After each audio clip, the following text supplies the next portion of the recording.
Ladies and gentlemen, good day and welcome to the SMS Pharmaceuticals Limited Q2 FY22 earnings conference call. This conference call may contain forward-looking statements about the company, which are based on the beliefs, opinions, and expectations of the company as on date of this call. These statements are not the guarantees of future performance and involve risks and uncertainties that are difficult to predict.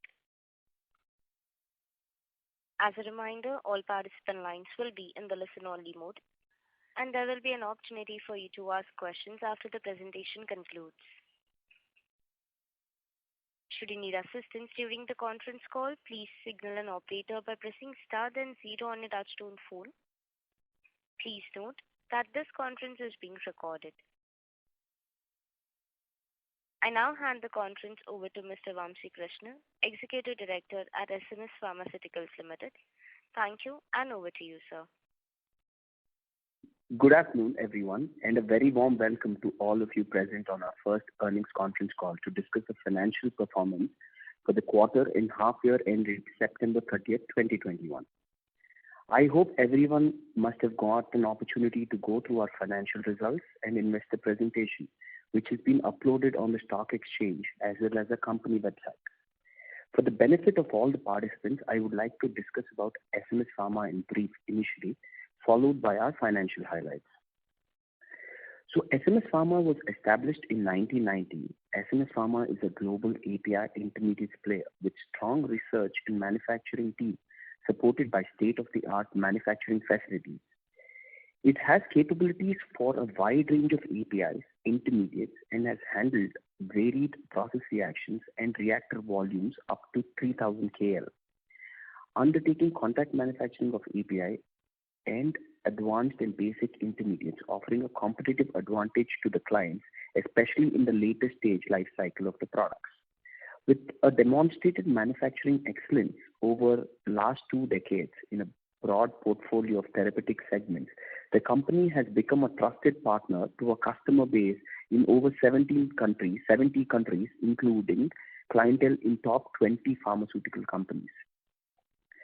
The API segment is focused on providing products across a diverse range of therapies such as ARVs, antivirals, anti-ulcer, anti-migraine, anti-epileptic, anti-erectile dysfunction. The strategy is to focus on equality, market leadership, and backward integration driven by strong R&D capabilities in these key therapeutic areas. More than 90% of the consolidated revenue is derived through the API business. The company is also engaged in providing quality alternative manufacturing destinations to various large domestic and multinational pharma companies for their contract research and manufacturing needs. As mentioned earlier, the strategy has always been to focus on quality and market leadership. As a result, rather than offering a wide array of products, the company manufactures around 36 products across 14 therapeutic segments, with a significant market share for those products domestically or globally, while maintaining the highest standards of quality. The company enjoys global and domestic leadership in key complex specialized products like famotidine, rizatriptan, tadalafil, sumatriptan, tenofovir, ranolazine, levetiracetam, efavirenz, sitagliptin, etc. Currently, there are 2 state-of-the-art strategically located manufacturing facilities at Hyderabad and Visakhapatnam. Hyderabad facility has an installed capacity of 120 KL, predominantly focuses on niche, high-value, low-volume products such as rizatriptan, tadalafil, sumatriptan, itraconazole, and elytriptan. It enjoys regulatory approvals for major regulated and semi-regulated markets. This facility is one of the largest exporter of triptans. Our second facility is the Vizag facility with an installed capacity of 3000 KL. It is a flagship multipurpose API manufacturing facility aligned for manufacturing niche and large volume molecules such as ibuprofen, tenofovir, ranolazine, levetiracetam, lamivudine, lamotrigine, efavirenz, sitagliptin, etc. This facility is one of the largest dedicated single block, single product facility in Asia. This plant also houses a huge CMO facility to cater to highly reputed clientele. We also have a joint venture with the Spanish pharma giant Chemo for research and development. The objective of the JV is to develop products, manufacture them at company's manufacturing facility. The technical ownership of the JV products will be the property of the JV company, which includes DMF for the products under JV. It has a robust pipeline under development and is expected to contribute significantly to the top and the bottom line going forward. For an API manufacturer, strong R&D is a backbone. Our R&D is equipped with cutting-edge technology and sophisticated equipment that has capabilities to support the entire R&D life cycle. Around 20 new products have been added to the product basket over the past few years, along with optimizing many APIs. 80 DMFs and over 30 process patents have been filed till date. Global presence, strong domain expertise, cost leadership through backward integration, economies of scale, and long-standing relationship with suppliers and customers has created a unique value proposition. As a result, we have emerged as sustainable, scalable, self-reliant API player. Over the years, we've strategically invested in backward integration to be self-reliant and reduce the supply chain risk, along with creating de-risked and integrated value chains. Approximately 80% of the intermediates are consumed by the in-house API business, with a very low dependency on China for raw material sourcing, which is approximately 10 to 15%. A well diversified value proposition across geographies, markets, therapies, products, and customers provides risk reduction and opens multiple growth avenues. In terms of markets and geographies, regulated markets contributed 52% of sales in FY21, with USA being the highest at 37%. Semi-regulated markets contributed 41% of the sales in FY21, with Africa being the highest at 38%. The domestic markets contributed 7% of the sales in FY21. None of the regions contributed to more than two-thirds of the revenue, with Africa contributing the highest at 38% of total sales. In terms of customer concentration, the domestic market, the largest client contributes 35% of the domestic sales, whereas the top 10 clients contribute 76%. In the export markets, largest client contributes 20% export sales, whereas the top 10 clients contribute to 80%. With rupees 200 crores capex investment at our Vizag facility in FY21, the company is fully geared up for the next level of growth. This brownfield capex is aimed towards the capacity augmentation of multiple products and therapies. The incremental capacity addition through the capex is 1300 KL, predominantly aimed towards ibuprofen capacity expansion. With this expansion, SMS Pharma is expected to be one of the largest ibuprofen manufacturers globally in the coming years. The majority of the capex is funded through internal accruals and minimum debt, thus maintaining a robust balance sheet position. Higher margins and profitability ratios are expected through operating leverage and incremental revenues. By leveraging long-standing relationships, domain expertise, and strong R&D knowledge, the company is also foraying into new therapies, products, and geographies. Now coming to the financial highlights for the quarter and half year ended September 30th, 2021. I'll start with the quarterly highlights first. The consolidated revenue stood at 174.7 crores, up by 34% year on year.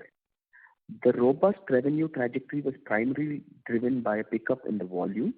EBITDA stood at 48.2 crores, up 96% year over year. EBITDA margins expanded by approximately 870 bps to 27.6, driven by operating leverage and improved product mix. Profit after tax grew 123% year over year to rupees 25 crores. This performance is a testimony of company's agility, adaptability, and strong execution capability. The growth trajectory is expected to accelerate in the coming quarters, underpinned by company's leadership position in top therapeutic areas, strong demand, healthy product launch pipeline. Now coming to first half FY22 highlights. The consolidated revenue stood at 337.7 crores, up by 39% year-over-year.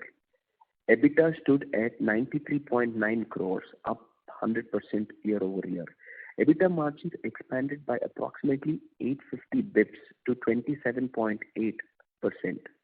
Profit after tax grew 136% year-over-year to rupees 48.2 crores. The robust performance was driven by improved product mix, pickup in key therapeutic areas, and operating leverage. I'll briefly touch upon the API segment highlights. Q2 and first half of FY22 revenue for the API segment stood at 174 crores and 324.9 crores, up 42 and 39% year-over-year respectively. Q2 and first half of FY22 API segment contributed approximately 99% and 96% to the consolidated revenue respectively, with the API segment 8% of the revenues came from the domestic market, 92% from the export market, which also included deemed exports for Q2 FY22. Within the therapeutic areas, the antiretroviral therapeutic category contributed 55%, anti-migraine 14%, anti-ulcer 10%, anti-epileptic 10%, anti-erectile dysfunction 5%, and the rest contributed to around 6% to the total sales for Q2 FY22. The company continues to focus on increasing the contribution to high value and margin lucrative therapies going forward. The balance sheet continued to remain robust. The net debt to equity stood at 0.5x as against 0.4x as of March 2021. The net debt equity is expected to reduce going forward, driven by strong internal accruals and lower debt requirement. I think that's it from me for now.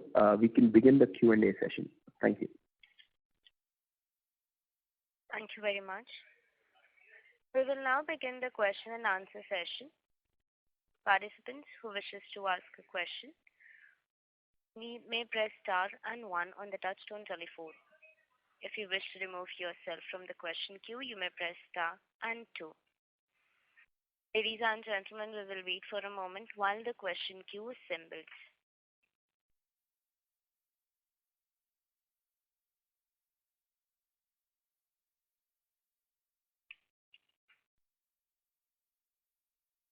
The first question is from the line of Shanti Patel from Shanti Patel Investment Advisor. Please go ahead. Good afternoon, sir. I hope my voice is reaching. Hello? Please, your voice is very clear. Yes. Please go ahead. Very clear. I wanted to know regarding this expansion plan of 200 crores, what will be the turnover which may be generated from, and what will be the PAT margin expected from that? That is question number 1. Sure. You want us to answer this, or are you going to ask another question so that we can answer? No, first let me get the answer, then I will sure, no problem. Sure. Our CFO, I think Mr. Lakshmi Narayana, who's on the call, will take this question. Sure. Yeah, sir. Good morning. That whatever you asked about the incremental revenue of the ibuprofen, correct? You are right. Yeah, and the reason is because one of the leading manufacturers of that particular product is facing some trouble. Yeah, we completed the expansion mode during the last financial year, and the gear upping the whatever the ED has already said about this product, the gear upping the revenues in the current year, and expected to that we can't say immediately, but the revenue we are expecting, there is a incremental revenue of about 15 to 20% of the total revenue, and the PAT margins we are sustainably maintaining the same margins of the company. So you mean to say the PAT margin will be similar to what you are getting today? No. Overall, we are maintaining the margins of the PAT margins. The PAT margins as compared to the existing therapeutics, compared to the existing therapeutics is low. Correct. So if I could, overall, we are maintaining the whatever the last 3-4 quarters we are maintaining the margins that we are anticipated to maintain the same margins and improving side. And just to jump into that, actually. Sure. So for ibuprofen, so, we are aware of the recent current market crunch, which I know what you're referring to. So based on that, see, this is a long-term project for us. See, it's not a very short-term project for us, or that we want to make quick money and probably move out of this. This is a very long-term project, long-term vision for us. So that's the reason we've invested so much capex into this particular project alone. And see, it's a slow process, first initially, because it will take time. Our major focus will be on obviously regulated market, because that is a US FDA site. So our major focus will be US, Europe, and other regulated markets. So in order for us, see, we just commercialized this project very recently. For us to get an approval in those markets will take time. In the meantime, our incremental growth will slowly start happening on ibuprofen, where we initially start offering into domestic, lower ROW countries, and then slowly, once we get approvals from these regulated markets, then slowly our sales and the profits will obviously increase based on the incremental year-wise growth. Oh, and second question is, what is our return on capital employed and return on equity as on close of second quarter? Sorry, could you repeat your question, please? What is the return on capital employed and return on equity that we are making? Yeah, I think Mr. Lakshmana, you want to answer that? Yes. Sir, you wanted about the FY21? That's correct. 21-22 means. Yeah, 21-22. 21-22, sir, then whatever you already seen about the first quarter and second quarter result, and the return on capital employed has improved as compared to the previous year. And the same length of we are anticipating to the running of that same ratio. So you need to say on 31st March 2022, the return on capital employed and return on equity will be probably the same as we have got in H1. Correct. Correct? Again, will you be able to quantify just now, because I have to go through everything. If you can. Sir, slightly break your voice, sir. No, if you can quantify both. Just to, quantifying of the thing is it's a very early stage, sir. Then you have to assess your own itself. We are confident to maintaining the sustainability is the existing level, and by improving some of that. Since you already seen about the last 2-3 quarters, and the last year financial results is one of the best results in the entire company history, and the first quarter and second quarter also you already seen that. Based on that, we are saying that is continuing the same thing. Oh, thank you very much. Yeah, just to add to that, I think on the overall perspective, I think on the top line and bottom line, I think we are anticipating a 15 to 20% growth rate than what we've done last year. So we are on track. For the first half, we are on track to achieve it. So hopefully, I think in the next 2 quarters, I think we'll be working towards that. Yeah. Oh, thank you, sir. Thank you very much. Thank you. Thank you. Participants, to ask a question, please press star and 1. The next question is from the line of Surbi R from Smith Capital Limited. Please go ahead. Hello, am I audible? Yes, please. You're audible. Please go ahead. Okay. Sir, I have one question, and that is regarding ibuprofen. The thing is that we believe that there was some demand, pricing, and market share problems recently. So I just wanted to know how is the demand, pricing, and the domestic and exports market outlook as of now? Thank you for your question. So as you rightly said, I think just to give you a small history about ibuprofen, like 3-4 years back, I think ibuprofen sales, I mean, there was a shortage. The product was under shortage. So the prices have reached a very good high. And since the last 1 year, I think a lot of companies have come up, and obviously the prices have come down because of supply demand. The prices have come down. And considering that, I think because of COVID also, the demand of ibuprofen has come down a little. But again, as I was mentioning earlier, see, this is not a very short-term project for SMS. This is going to be a very, very long-term project. We will be in this product for a very long term, and we are vertically integrated on this particular product, and we want to be in this product till the end. So irrespective of the prices, the demand, we are definitely going to be there in this product. I definitely agree that there is definitely price pressure that is currently happening, and definitely I think that is mostly coming from the domestic and ROW markets. Even for US markets also, the demand has come down because of the COVID happening. But I think we are slowly seeing a slight uptick in demand from the last 1.5 months again. So hopefully I think it will come back. But again, there will definitely be price pressures. But we've developed process in such a way to handle those price pressures. That shouldn't be a problem. Okay. Okay, sir. Okay, sir. That's all from my side. Thank you. Thank you. Thank you. Thank you. The next question is from the line of Ashish Rathi from Lucky Investment. Please go ahead. I thank you for the opportunity. Sir, I'll be honest, and I've really had a chance to completely go through the presentation, and I've met you in the past, quite some time back, 5 years back. So my knowledge is very limited. So please pardon me for that.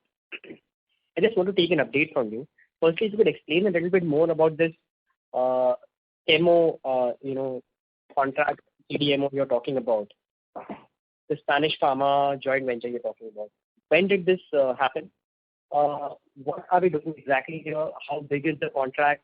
How many years? What kind of sales and profitability? If you could indicate, please, it'll be very helpful for us to understand. Sure. Thank you. Thank you for your question. So definitely, see, this JV has the incorporation has just been done last year, but I think the agreements of this JV has almost been signed in from 2016-17. I think this discussions has already been going on and agreements have been signed. So this particular joint venture says that together CHEMO and SMS will develop projects together, and it will be developed at SMS R&D Center, and the products will be commercialized from SMS API facility. And the process, so CHEMO, being a very large, strong European partner, has the rights to market these products in the entire world, and SMS has the right to market these products in India and the subcontinent. So the profits again are split in the ratio that was agreed, and so that's the basic arrangement. And as of now, I think we've almost commercialized 2 projects. We've already commercialized, and commercially selling these 2 projects actively. And there are another 3 projects. Once the patents are expired, we will commercialize them. Okay. So what are these 2 projects being commercially sold right now?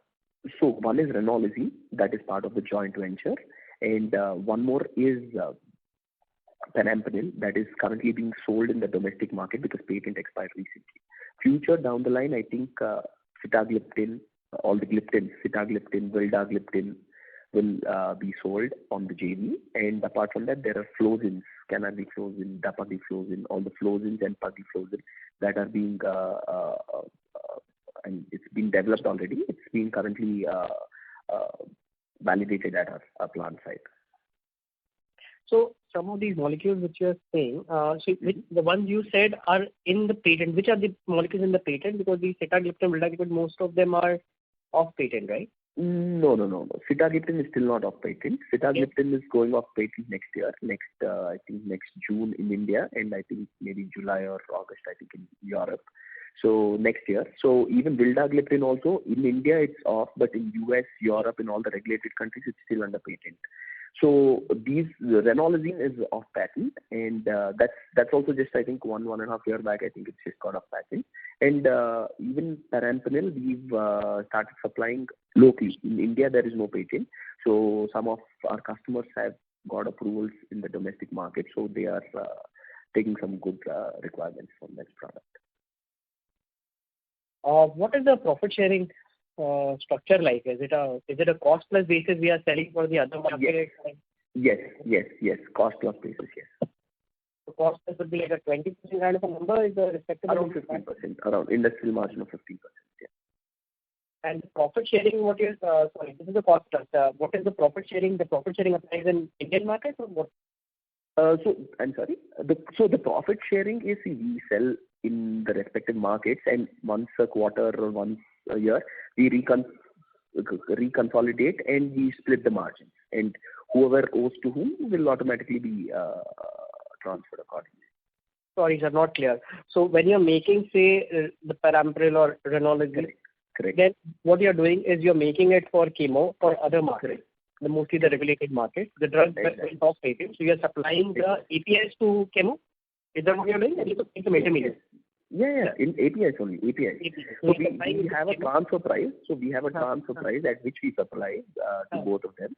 So once whatever the excess price they sell, on that profit we split the profit. So there's a 15% cost plus basis transfer price. That's right. And then you have a profit share on the selling price, correct? Exactly. That's right. What is the profit share then? So profit share, I think, Ms. Tina, I think we can disclose this, right? Because I think it's a public information, right?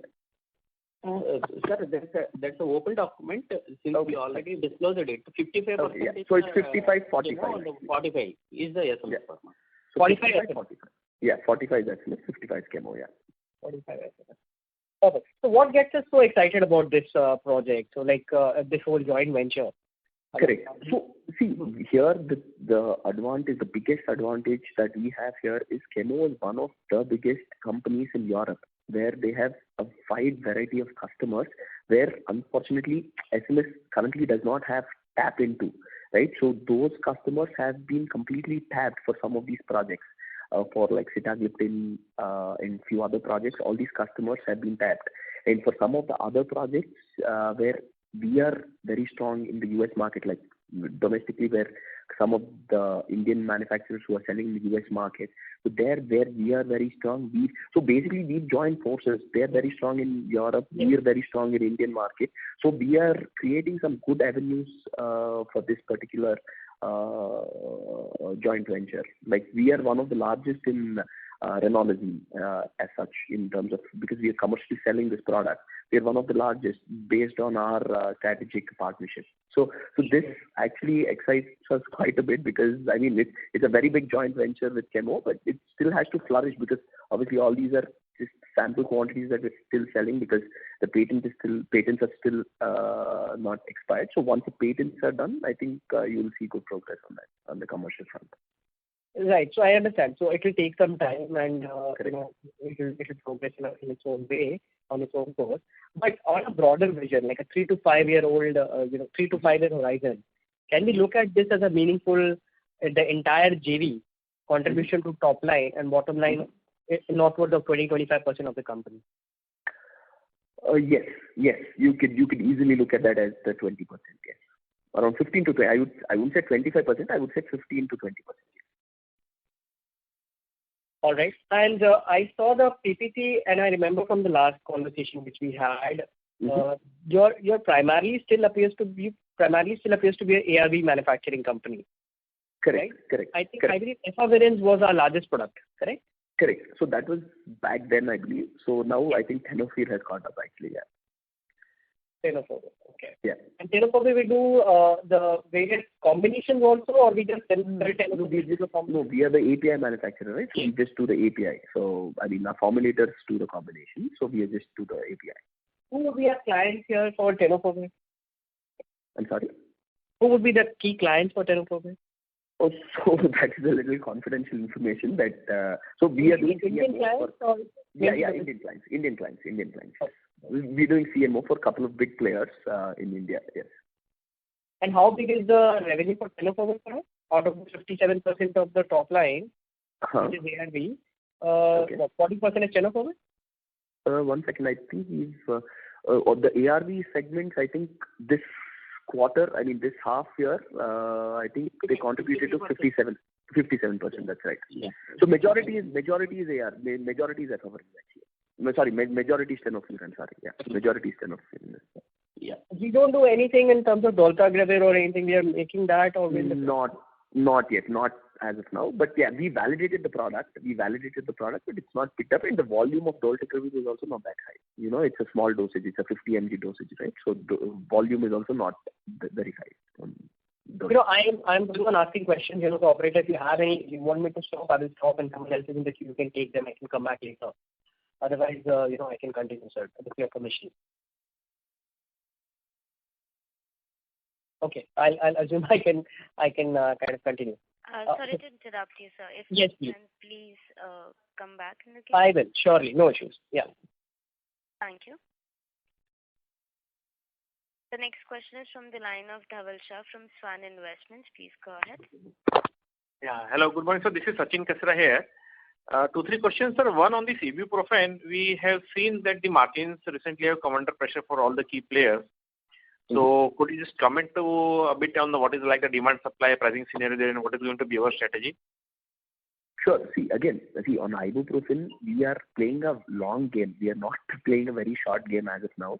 See, as of now, we've just started selling sample quantities, small quantities. We are sowing all the seeds for all the regulatory customers for US, Europe. All these markets will be our main primary focus markets. So apart from that, we've been slowly selling the product in the domestic market as well, also slowly. And see, definitely we understand that there is definitely price pressure in this product. And see, one big advantage with our ibuprofen that we are currently doing is the batch size. My batch size currently is 6 metric tons. I think in the market, I think if I'm not wrong, we are the highest batch size company that is doing this product at that scale. And in future, we want to make it 11 ton batch size actually.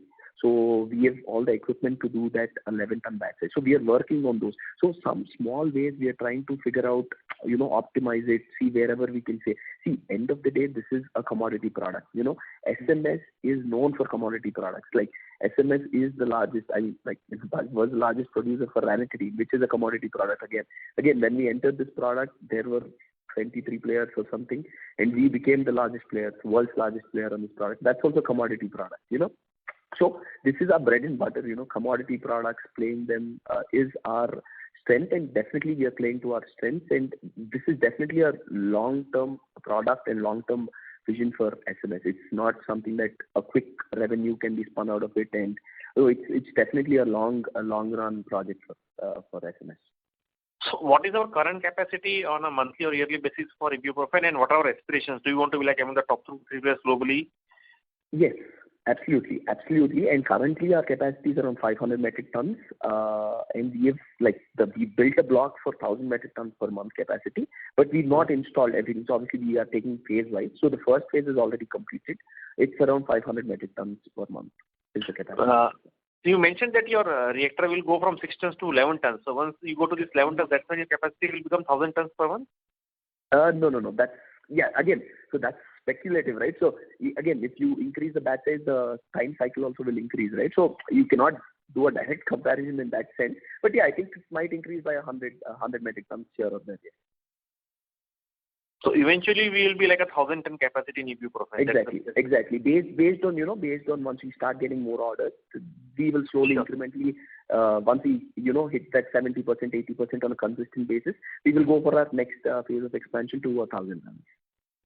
And what is your assessment today? Are we, according to you, because of our skill set, we are probably the lowest cost, or that will happen only once we reach much larger capacity? No, see, we need some scale of operation, to be honest with you. We need some scale of operation. We need to start selling some product, and we need some continuous customers to start picking up the product, which is definitely happening.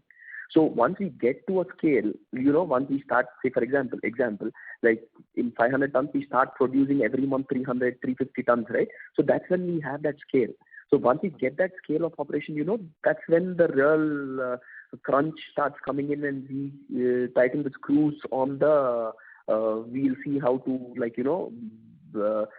reduce the cost even further and see how we can achieve a bigger, little higher margins.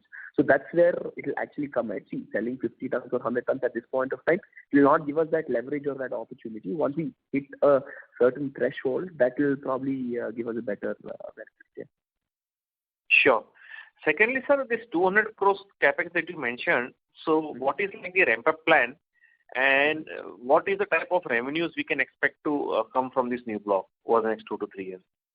So as of now, I think it's only, I think this question has already been answered. I think the first question was this. So see, definitely, I think we are expecting the 200 crores that we put in.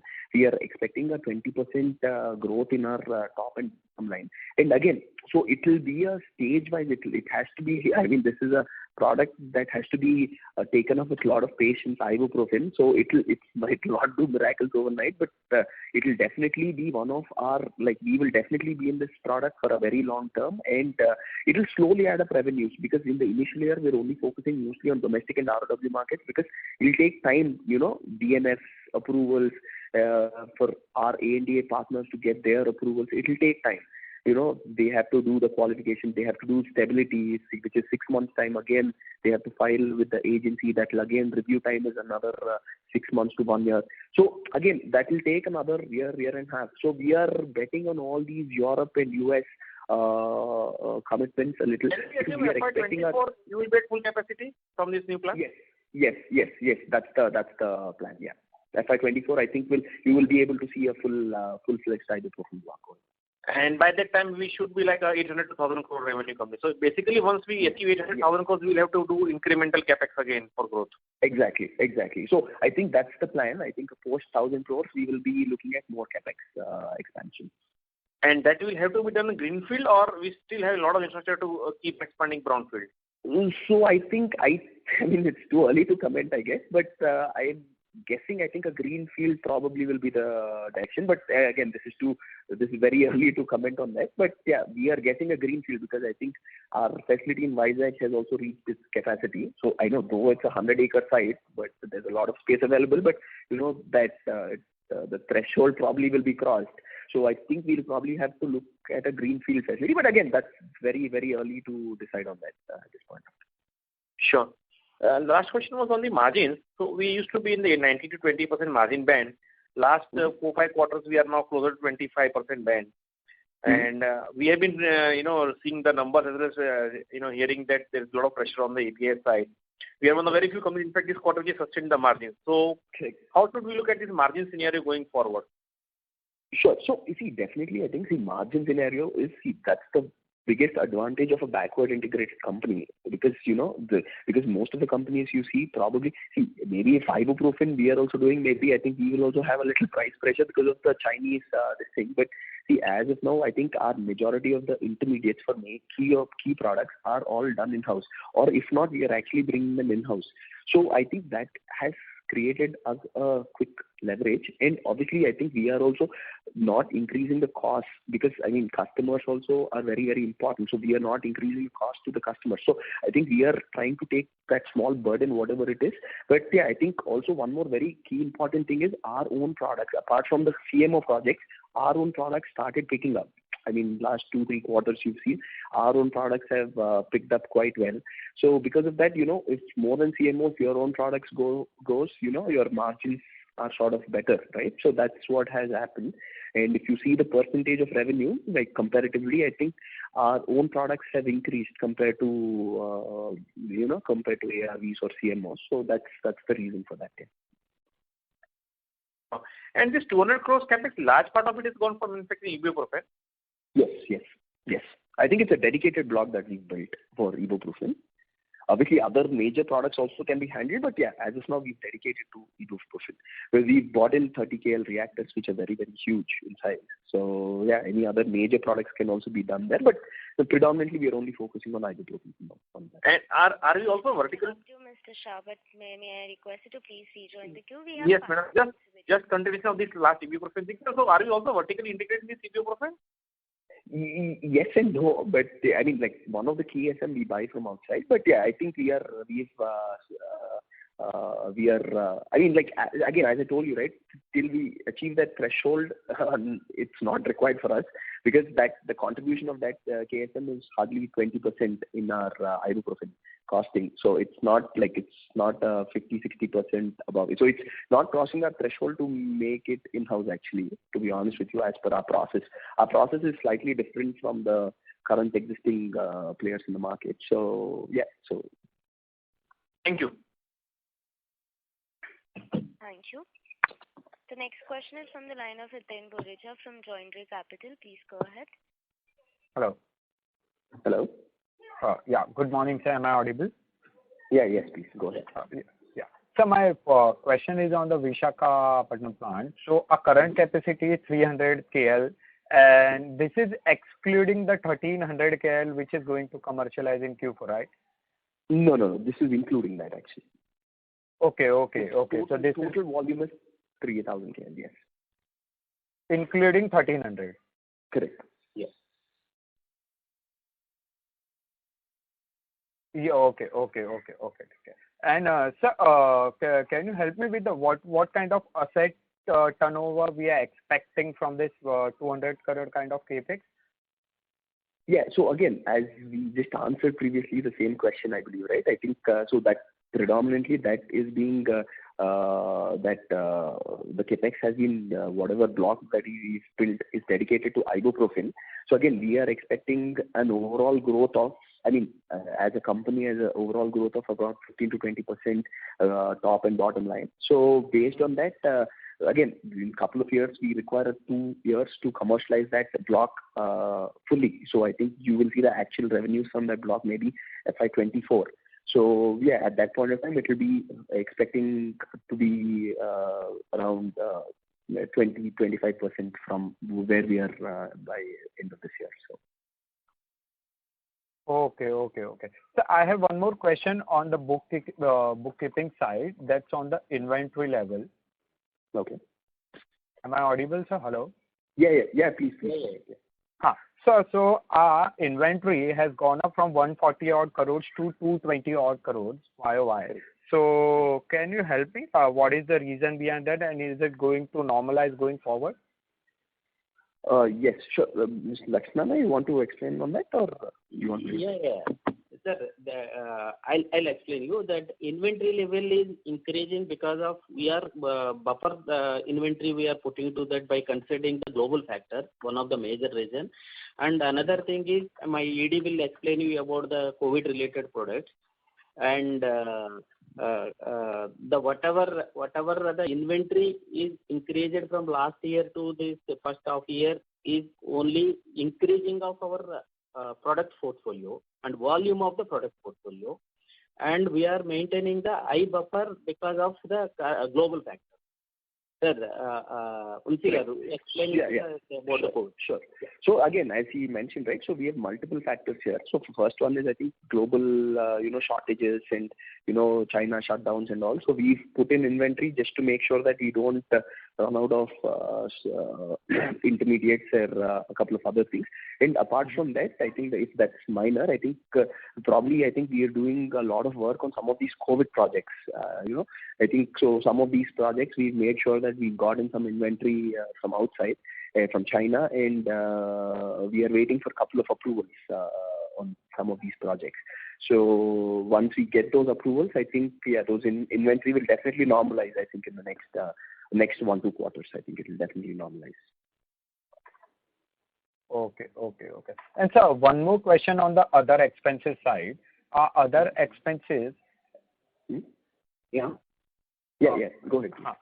Sir, our other expenses is declined by from 6 crores to 4.5 crores on QOQ basis. So actually, the other expense, I just wanted to understand how is the logistic cost and everything is playing in the other expenses side. Is it should go up on quarter basis? I just want to understand how are you managing this thing.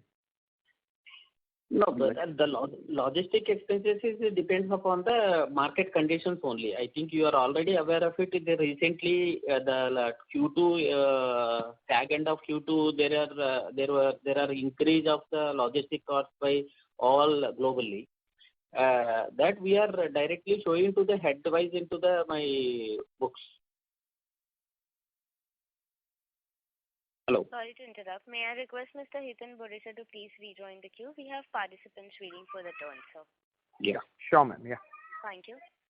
Ladies and gentlemen, in order to ensure that the management is able to address questions from all participants, please limit your questions to 2 per participant. The next question is from the line of Aegis Lakhani from Unifi Capital. Please go ahead. Sorry to interrupt you, Mr. Aegis, but we cannot hear you, sir.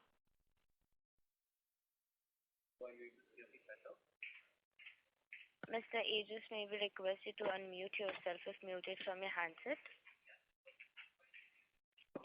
As there is no response, we'll move to the next question, which is from the line of Pravin from Prosperity Wealth. Please go ahead. Yeah. Thanks for the opportunity. So earlier you had mentioned that incremental revenue for FY22 would be roughly 15 to 20% from the previous quarters. So what would you attribute this to? And we also see that you've developed a few COVID-related APIs, Favipiravir and Remdesivir.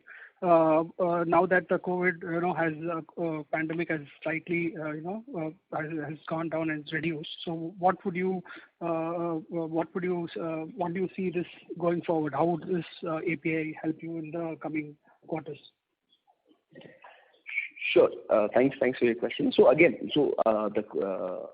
as discussed earlier, I think our current customers are picking up the products as per schedule, and we've added new customers. We've added new customers for the same products. Some of the customers we've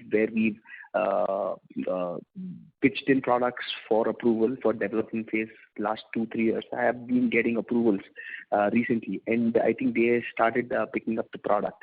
I think product-wise also, our own products and our own formulation facility, I think one facility is going up. I think so it's picking up some API as well. So considering all that, so we projected 15% on a conservative basis, 15% year-over-year growth actually, because our current products are also increasing because we've expanded the portfolio. We've got into new products. Obviously, ibuprofen will impact revenues from this year onwards, and obviously it will not be that high, but yeah, obviously some impact will definitely be there on ibuprofen, and our regular products are also doing quite well. So that's the major highlight. Yeah. Okay. Yeah, that's it. Thanks.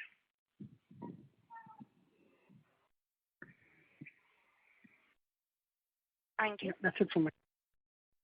The next question is from the line of P.D. Gupta from Investors Forum. Please go ahead. Hello. Good morning, sir. Am I audible? Yes, please go ahead. Yeah. Sir, good morning. And actually, at the outset, I congratulate all at SMS Pharma for good set of numbers. And secondly, for starting this con call, a good platform to get with the investors. Thank you for that. Sir, my question is only one that so many questions already come and replied. So particularly on ibuprofen, NPPA in July has increased the price in India. Whether it will benefit to us?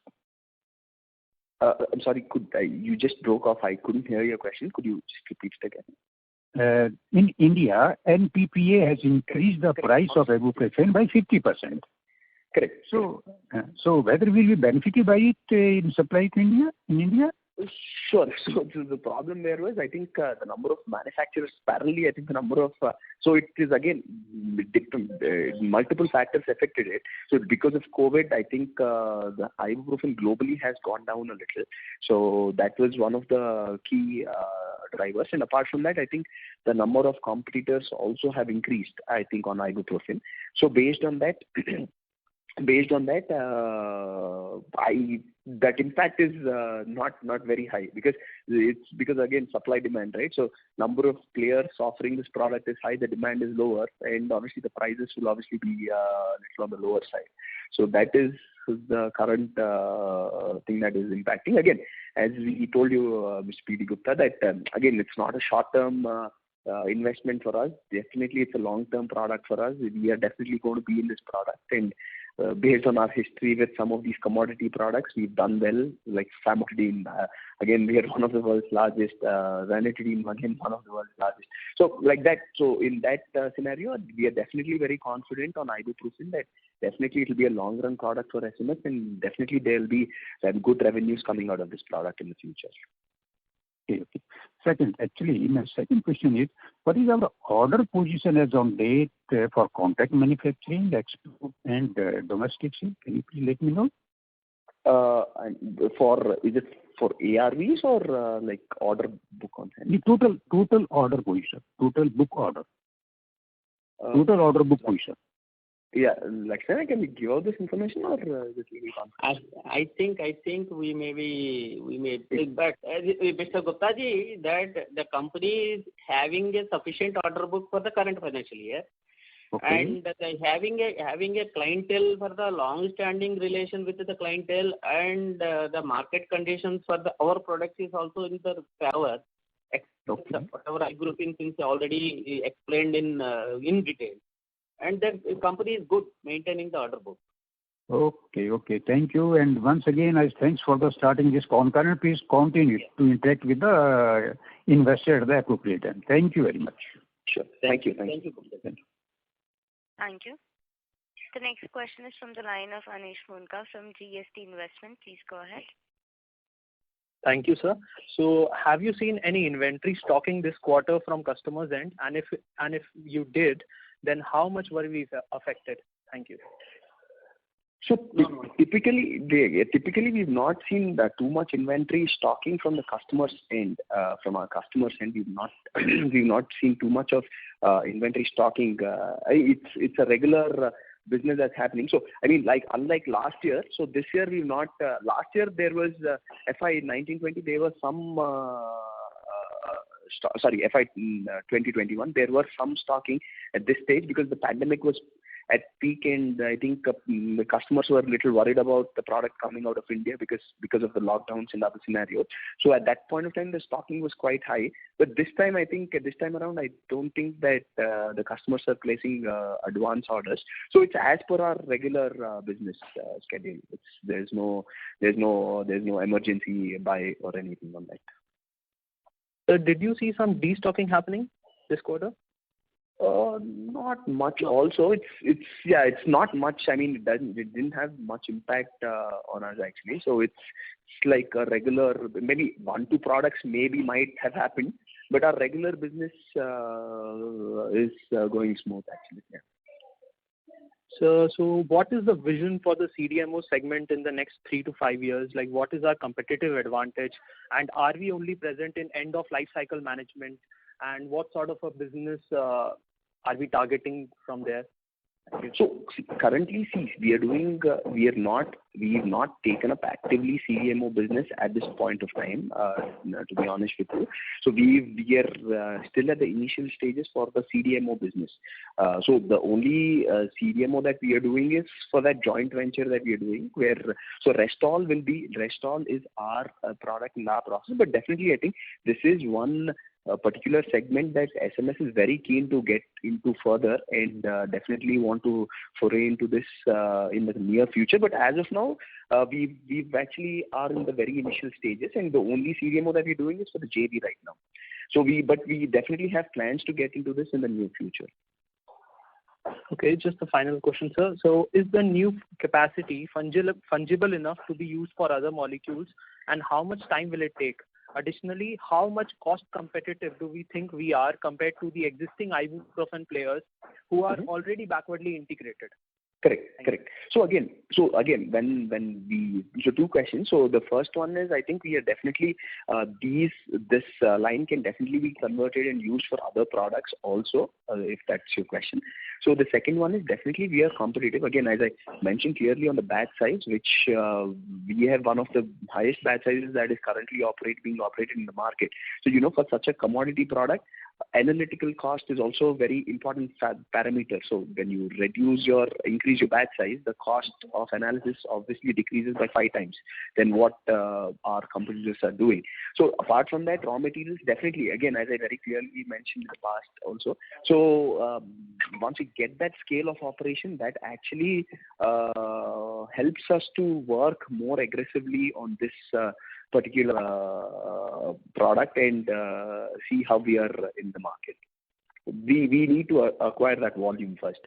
Then we can probably go on the cost at that point of time. Sorry to interrupt. May I request Mr. Munka to please rejoin the queue?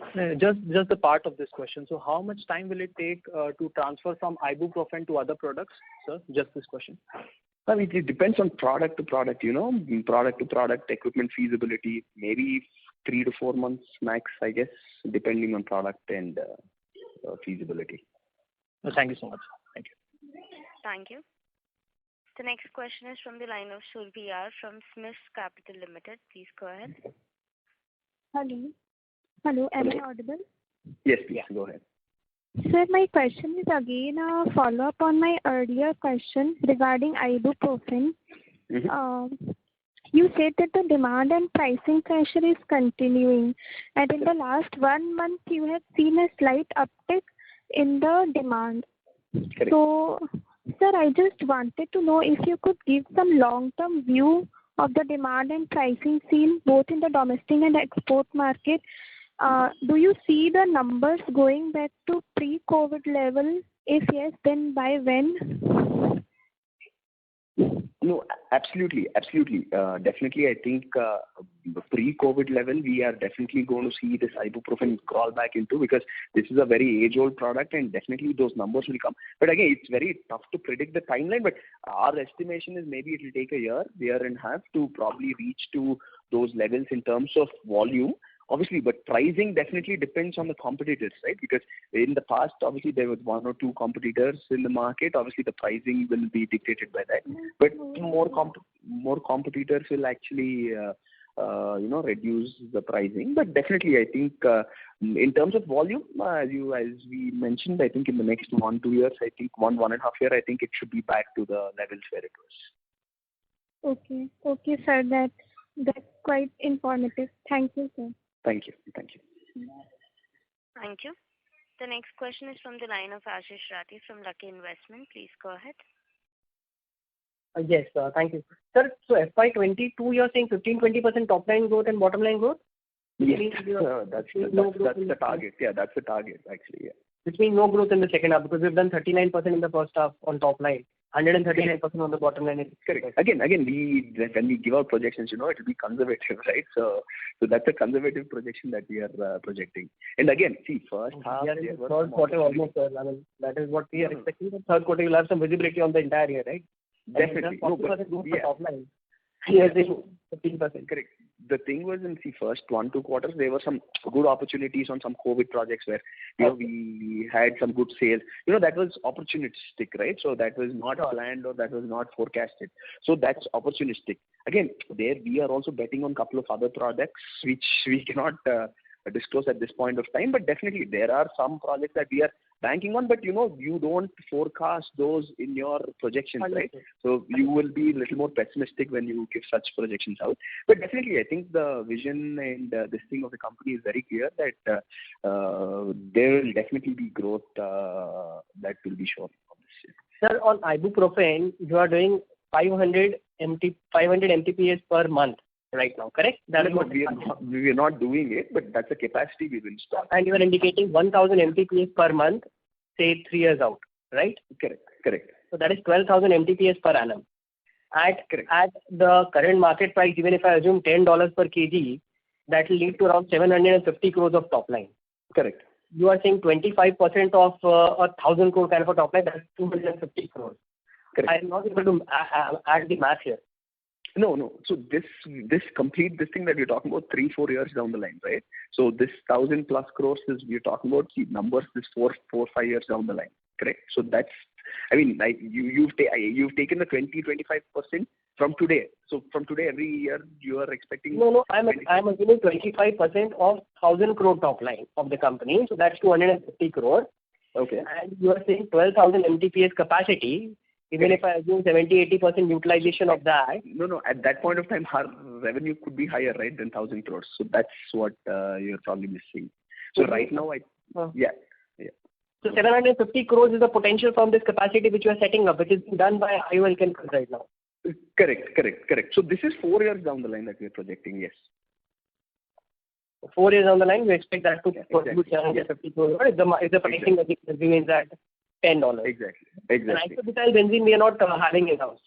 No, we are not having in-house, again, as I mentioned, right? So it's like the contribution of IBB in our product is hardly 20%.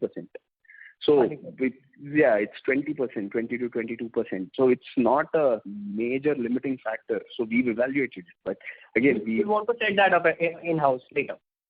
Maybe later. Yes, again, depending on the quantities, once we really, we have a couple of other parameters that we have to work on. Once we get all these, I think this is little lower down the priority order for us. So we are working on a couple of other strategies where we can get the pricing down. But yeah, I mean, this is a little on the lower priority list because obviously we don't have immediate impact on that. Yeah. No, understood. And which are the 3 products, key intermediates we have? You said products we have the intermediates in-house? So see, most of the products I think we have in-house. Like some of the, like Sumatriptan, we have it in-house. Levetiracetam, we are bringing it in-house. There is Ranolazine that we do it in-house. Elitriptan that we do it in-house. So most of the products like Tadalafil, we do it in-house. And Sildenafil, we do it from our sister company, Atmas Life Sciences. So like that, most of the products I think we have vertically integrated itself. I think most KSMs are. So that's typically our strategy when we launch. We launch with Chinese sources. But slowly, once we get that scale of operations, most of those intermediates are bought in-house to get competitiveness on the costing. Sorry to interrupt. May I request Mr. Rathi to please rejoin the queue, sir? We have participants waiting for the turn. Thank you. The next question is from the line of C. Srihari from TCS Securities. Please go ahead. Hello, am I audible? Yeah. Hi, yes. Please go ahead. Yeah. Thanks for the opportunity. So you have been mentioning about demand contraction in ibuprofen. So that is my first question. If you could please quantify the kind of volume contraction. And in this context, I don't think paracetamol has been facing a similar problem. So is it that paracetamol is cannibalizing on ibuprofen by any chance? That is one. And secondly, for the 2 other verticals, that is your contract manufacturing and the JV, if you could please indicate the capacity utilization for these 2 verticals. Thank you. For JV versus our products, is it? Yeah, that's right. Yeah, sure. So regarding paracetamol, see, to be honest with you, we've not done a lot of study on paracetamol because it's not in our radar. But yeah, typically because see, paracetamol also the number of competition players is a little lower. I think dependency on China for paracetamol is a little on the higher side. So the last I've seen, I think the prices have increased also of paracetamol. And see, paracetamol quantities have picked up. You've seen a couple of news articles from during the time of COVID. So that sort of brought a little pressure on ibuprofen. But again, so it's coming back to normalcy because that's once this COVID sort of settles down, I think we will see the ibuprofen numbers back to where they were in the past. So also because at like 3-4 years back, there was a severe shortage. I think a couple of this thing has shifted to paracetamol, but I think now since ibuprofen is back and it's more cost competitive, I think we are very positive that the volume will be back. What is the volume contraction? Can you please quantify that? Overall contraction, it is, I think it is around 8 to 10% is what I'm guessing. But yeah, I think it's around that range, 10% range. So basically in tonnage, you sold around 8 to 10% lower. Yes. And what's your outlook on not typically because that's the market is what is guessing because we've not supplied this product yet. So it's not had an impact on us. Yeah. Oh. May I request Mr. Srihari to please rejoin the queue, sir? It's in continuation, madam. Sure. Yeah. Hello? Your pricing outlook for ibuprofen? I'm sorry? Price outlook for ibuprofen? So price outlook, again, see, at this point of time, there are a number of competitors on this product. So see, some of them are short-term, some of them are long-term. Definitely, I think pricing will be a very key aspect that we will have to keep in consideration. But see, judging by what at this moment, the only thing I could tell you is based on our history, which we have replicated over the last 2 decades, is like we are very, very strong on some of these commodity products. We've already proved it in some of these products that we've been very successful in some of these commodity products. So again, pricing at this point of time is not right to discuss because, I mean, it probably is an outlier at this point of time because of the number of players in this product. But definitely, I think after 1 year or maybe 1.5 years, I think the number of players slowly, because there might be new entrants, there might be exits. And definitely, I think the price and the dust will settle down on ibuprofen. Once that is done, I think there is a good opportunity there. Yeah, so that leaves out the capacity utilization of the contract manufacturing. Yeah, I think in our Vizag site, I think it will probably, we are only doing the joint venture in our Vizag site, not in our Hyderabad site. Our Hyderabad site is full. So in Vizag site, I think probably it will be around, maybe, again, depends on volume. I think around 15% actually, approximately around 15% will be the volume for JV products. That's 15 or 50? 15. 15 to 20%. Okay. And for your contract manufacturing? Contract manufacturing will again, I think that will be again, I think it will be around 40% approximately. 40%. Okay. And so what our plan is to reduce the dependency on contract manufacturing, reduce the dependency, and increase our own product line so that, the turnover, the bottom lines are a little more on the higher side. Definitely. That's helpful. Thank you. Thank you. Thank you. Participants, you may please limit your questions to 2 per participant. If you have a follow-up question, you may rejoin the queue. The next question is from the line of Dhiral from Phillip Capital. Please go ahead. Yeah, good afternoon, sir. Thanks for the opportunity. Sir, if I see our FY17 to FY20 performance, it was largely remained flat around 400-450 crore revenue. To what explains this muted performance, sir? I'm sorry, could you repeat that question? If I see our FY17 to FY20 financial performance, it was largely remained flat. So wanted to know what explains this muted kind of a performance for maybe 4 years. Okay. What was the reason for the muted performance for the last 4 years is what you're saying? Yeah, except of FY21. Okay. So, see, regarding the last 4 years, again, the company was majorly focusing on CMOs, CROs, and those sort of activities, actually.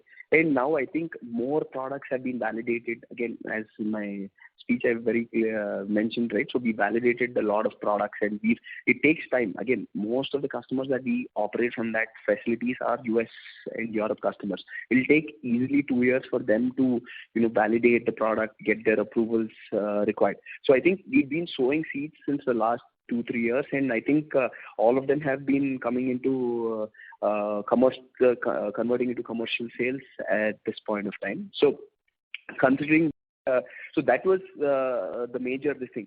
See, I think year-wise, I think our dependency on CMO was like at that point of time around 80%. Slowly it came down to 70%, 60%, now 50%, 40%. Like that, we want to, the percentage, we don't want to take that. I mean, that revenue will be there, but we want to parallelly add our own products and, balance that CMO this thing out so that we are not a one product or a one this thing company actually. Okay. And so just last one thing, what was the contribution from the COVID-related portfolio and what was the growth seen in X of COVID portfolio? Ms. Lakshna, you want to add to that? No, I'm not able to hear, sir. The voice is break. Yeah. Sir, in FY21, what was the contribution from the COVID portfolio, COVID-related benefit which we have seen, and what was the growth seen in X of COVID portfolio? No, sir, first of all, we are not seeing any growth on the COVID-related products. So that is only our executive director has already told that is only for the opportunity selling. But it's not we are putting into our portfolio in the next couple of quarters or couple of years. Sorry, in FY21, I'm talking about FY21. FY21 about 10 to 15% of my total contribution, the COVID related products. Okay. Thank you so much, sir. Yeah. Thank you. The next question is from the line of Ashish Rathi from Lucky Investment. Please go ahead. Yeah. So ranitidine indications are completely over for us? So again, see, the impact on SMS, major ranitidine is being done at SMS Life Sciences. I think SMS Pharma only supplied ranitidine into regulated markets actually. So as of now, again, ranitidine is being such a sensitive issue in the US and Europe. So as of now, we've not manufactured anything post the NDMA. So before NDMA also, obviously not much sales were there because we were just about to launch with some of our partners, I think, but it was very, very minimal contribution, ranitidine. I think I would say less than 1% actually. Yes, correct, sir, correct. SMS Pharma, pardon me again, but SMS Pharma and SMS Life were merged, right? No, demerged. Yeah. From SMS Pharma demerged with the SMS Life Sciences. Okay, so we have no stake in that company now, or we have? Okay. Do we have? We in the sense? No. We in the sense, like, do you mean the promoters or like? No, the company. Look, SMS Pharma doesn't have any stake in SMS Life Sciences. No. Sorry, what you people? I'll tell you, sir. SMS Pharma is independent and SMS Life Sciences is independent. There are no consolidation of the revenues or anything. But there are overlapping businesses here, right? Pardon? Overlapping businesses are there, or there is no overlapping. Overlapping for different products actually, not business. I would say there are overlapping products, but it's for different markets. So indirectly, there's no overlapping business.